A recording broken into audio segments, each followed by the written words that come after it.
have elections soon, right, buddy? Elections are impossible when you're at war, America.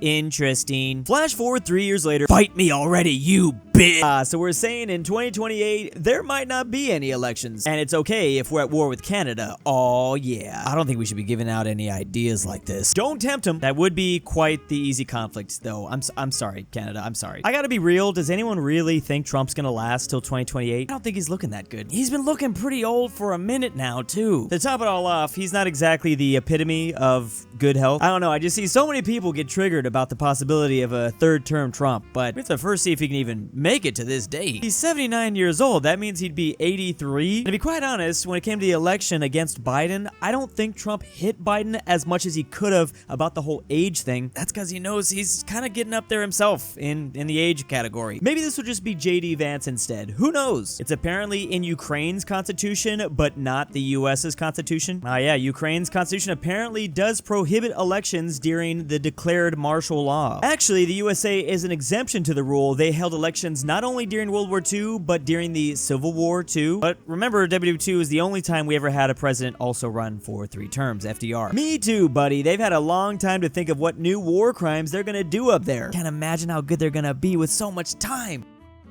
Speaking of countries that don't hold elections, well, there's a lot of places in Africa that don't always hold elections, or there's different, rules, like, oh, we can't hold it right now, we're just gonna prolong that. But yes, we've got robotic Botswana Bowl, Pyramid Egypt, and Pirate Somalia for sale over at makeshift.com. I was literally just reading about that in 2022, Somalia's election only saw a few thousand people vote. There's like 16 million people that currently live in Somalia. Only a few thousand people voted? But you yourself can help these countries hold elections, and maybe they'll even vote for you. Just get the plushie. Force them to, in your room, Toy Story style. I sure do love living in a British community in Spain. Le sirvo una cana con la paella. What? You will speak English to me? Also, you get that Spanish swill out of my sight? Only serve me jellied eel. Later that day. Breaking news! Minorities are celebrating their festivals and customs in the UK. How dare they assimilate? Quite the double-edged sword. I see what's going on here. That is pretty funny. Spain is known for having so many British tourists at all times, and they really, really don't like it. Part of the reason why Spain doesn't like it too is that I've heard British tourists can be annoying, of course. All tourists can be annoying. Trust me, I'm American. We are annoying as hell. However, in the UK, they've got a similar situation kind of going on. There's tons of protests against, well, I guess immigration. I mean, apparently from what I've heard, you're not even allowed to fly the English flag, or the Union Jack for that matter. What a crazy time to be alive. I feel like we also had something very, very similar to that in the US as well. There's definitely people that see it as racist if you have a US flag outside of your house. All the while, I only be seeing their prime minister continuing to go further and further down in the polls. Interestingly, I'm reading there's only 300,000 Brits that currently live in Spain. I think the bigger problem are the British tourists, to be exact. It actually looks like since 2012, British population living in Spain has decreased, if anything. This does remind me of one of my favorite articles of all time. This British tourist says, too many Spanish people ruined her holiday. Imagine going to this part of Spain and only seeing Spanish people. Oh, the horror. They do the same thing in France, colonizing entire villages, speaking only English in the streets, and worst of all, importing their food from England. Poland, am lesbian now. What? Am lesbian too, Poland. The fuck? All of us lesbian too. Is there anyone in Europe who liking men? Hee Okay, what the hell is this about? Who likes men? It starts off with Ukraine and Czechia coming out to Poland that they are lesbian, and then joins in all of the Baltic states, Romania, I don't even know who that is, Slovakia, Hungary, Bulgaria even? Is there anyone in Europe who liking men? Oh, is this just a reference to, like, maybe Russia needs more men on the front lines because, you know, they're at war with Ukraine? They definitely love seeing more men, that's for sure. Oh, that one ball I couldn't figure out, I guess that was Belarus. Context being, Russian soldiers invading Ukraine have disgusting amounts of... What? Oh, we're catching this because of the drones. There's drone footage of stuff going on. I thought Ukraine was supposed to be the gay one. Russia fears gay super soldiers fighting in Ukraine. Isn't Russia supposed to be really homophobic? I am really confused. I don't know if we should be kink shaming Russia here. You know, I mean, yeah. The title of this comic is called Europe is Gay. What happened to Countryballs? I'm honestly so confused. Give it up, Chugoku. I will exterminate and establish Nihon Master Race. Taisho. Watashi found document in Chugoku War Room.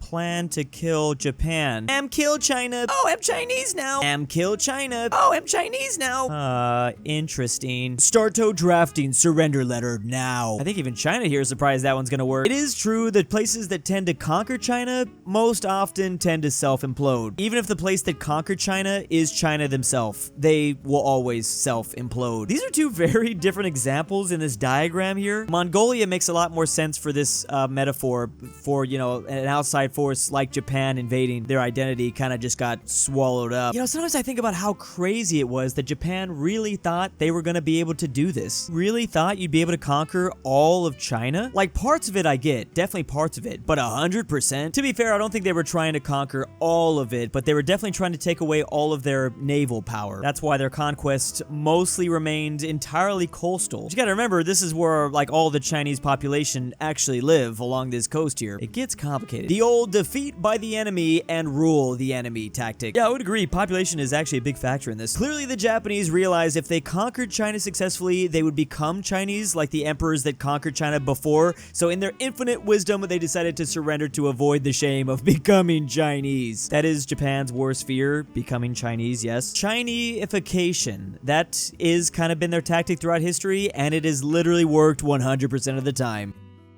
Yeah, this has no bad consequences. We're just protecting our kinder from bad influences. This said by Germany, 1933. Yep, this has no bad consequences. We are only protecting our children, after all, circa 2025. This is the Brits. And this is turning off their Wikipedia servers, because that's bad. I did recently see, like, the most downloaded apps in the UK as of the last, like, month have just been VPNs. What's going on with that? Bro, how many problems is the UK having over there? Digging in a little bit deeper, it looks like the UK is trying to put in safety rules and age restrictions to some websites, or a lot of them. You know, I'm old enough to know that whenever they say, you know, they're introducing a certain law to protect, like, kids, there's always a completely different agenda behind that. That's just what they use to put in front of you, like, hey, we're just protecting kids. Meanwhile, we're gonna do this, like, evil thing in the background. Yeah, all we're gonna do is filter out harmful content, and also any content that the government just doesn't want you to see in general. See, this kind of reminds me of something we do here in the US. Did you know that on TikTok, there's a completely different version of the app that only Americans have versus there's like a worldwide TikTok app? There's like two different applications of TikTok. And of course, it's a part of TikTok's strategy to comply with US laws. But yeah, if you like travel outside of the US, I've noticed my TikTok app functions completely different. That algorithm is way crazier. Oh wait, do you have your posting license for this comic? I don't know what that accent was. Be careful of thought crimes. They are way more dangerous as you think. It's funny that 1984 was based in the United Kingdom, isn't it? Thank goodness for VPNs. I mean, that's how the Chinese and the Russians have been getting around all this stuff.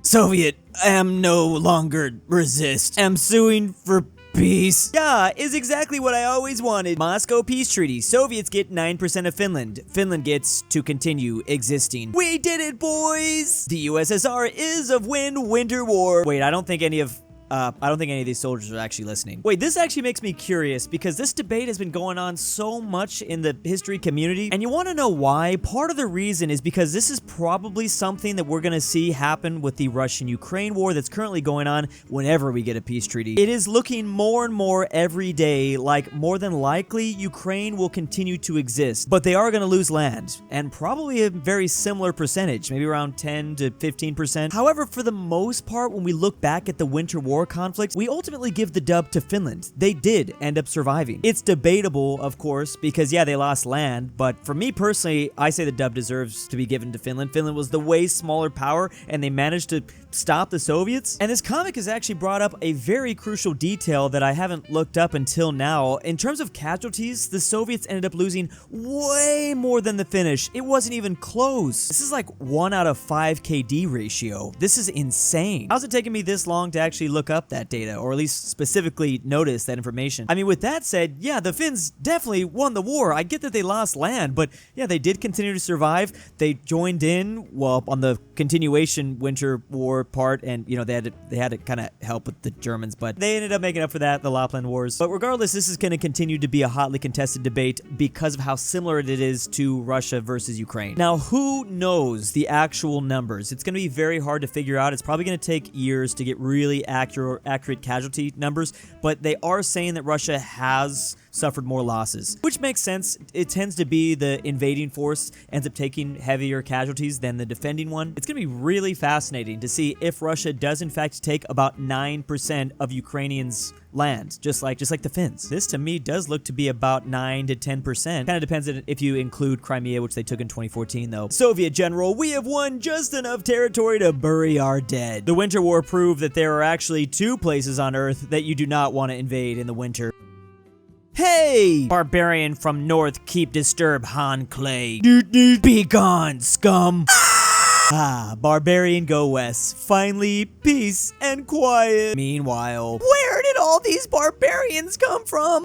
Rip the Roman Empire. Is that, I mean, the Huns definitely did come out from the Asian continent, and they also gave the Roman Empire quite a bit of trouble, if you know just a little bit of the history there. The Huns originating out of the Eurasian steppes in the north of China. They did cause the Chinese to have a lot of trouble, but then they decided to move out west. It's kind of funny how often nomadic hordic tribes from the north of China caused China a lot of problems, and the world for that matter. With 2 notable examples, obviously Attila the Hun and then Genghis Khan. Do not mess with scary nomadic horse people from Eurasia. Guess we can blame the Chinese for being part of the fall of the Roman Empire. Sure, if the Chinese just died, then maybe they wouldn't have moved out west. Oi, mate, I'm so bloody hungry. Where the bloody hell do they sell food here? Spot on? Spot on? I've never heard that before. Oi, mate, do you speak my language? I can already finish this for you, and I don't even need the captions. He just smiled and gave me a Vegemite sandwich. And he said, you come from a land down under. I love this reference. I love that song. You know, for a lot of 80s songs, I'm like so over it. I've been listening to it for like my entire life. It's just dead now to me. Not this one, though. I've always tried to figure out why exactly it was a man from Belgium. Like, whenever I listen to the lyrics, I still don't really know what this song is about. I know I can just look it up, but I kind of want to figure it out for myself. He just smiled and gave me a Vegemite sandwich, and what did he say? He said, I come from a land down under. A stupid driver is a stupid slow. Prepare to be overtake. How much signal I need to cut across 8 lane? None. I cross now. Good luck to everybody else. Oh god. I know what this is referencing. China does not care. China decided to cut across 8 lanes and, we'll hope everything works out. Basically, what had happened was, this guy is cutting across, and then there you go. Well, actually, it's not this guy. That guy, sorry, is cutting across. As you can see, 164. I like that they kept that element of 164. Bro! Okay. Someone's getting fired for this one, that's for sure. How did that even happen? Oh, they're proceeding to chase a Philippine vessel. That's who captured the footage, and they performed what is described as a risky maneuver. The adventures that China and the Philippines have out in the South China Sea is the most insane stuff, whether it's like people crashed into each other or shooting lasers at each other's eyes. Like, it's insanity. Love that the Philippines are holding their own, though. That's what that reference was. I wasn't sure how I knew about that. Context for everyone. Heroic People's Liberation Army Navy destroyer prevented Chinese Coast Guard ship from harming a Filipino vessel. Thank you so much, China. Yo, Russia, why did you call me during my meeting? Now people think we're flirting and shit. Mwah, mwah, because it's tradition. Just a matter of time. Ooh. What is this? I believe we're talking about how in the past, when Russia fights enemies, they end up becoming lovers soon after. Whether it's Napoleon with Napoleonic France invading, well, Russia, he took an L there, but yeah, France and Russia were on the same side. Remember, France and Russia were both allied during both of the world wars. Germany and the Soviet Union is a bit more complicated, but yeah, the Soviets did take the eastern half here, and the eastern half definitely did love the Soviet Union until they ceased to exist. Remember that we were lovers not that long ago. Like, we've actually been lovers for longer than we've been haters of each other. We're kind of exes. We're very, very bitter exes. But it's possible that, you know, hey, exes sometimes get back together. You never know. I wouldn't put it past us. Something massive would have to happen, like either the US would have to cease being a great power or the Russians would have to cease being a great power. I could see, like, a change in, like, the anime arc. Like, this was the villain in Arc 1, and now in Arc 2, Season 2, it's now China, so the US and Russia have to team up together. I mean, for sure, one thing straight, like, if the US is really feeling threatened by China and somehow, like, the Russian-Ukraine war stops, maybe they would both team up. Because remember that China's right there on the border of Russia. Russia's a little bit fearful of China as well. They're a huge power, and China could easily roll into Russia and take them out if they really wanted, at least take out Siberia, excluding the possibility of using the nukes. Every century, Russia is doomed to have homoerotic subtext with its primary nemesis. I didn't realize this. Apparently, during the meeting of Trump and Zelensky, along with other European leaders, Putin called in the middle, and they talked for half an hour. Yeah, bro, I'm just waiting for Trump and Putin to do something like this. Don't forget, China and Russia have on and off things too. Yeah, there's that really weird, like, propaganda poster of, like, a Chinese guy and a white guy. Like, they look like lovers. It's seared into my mind.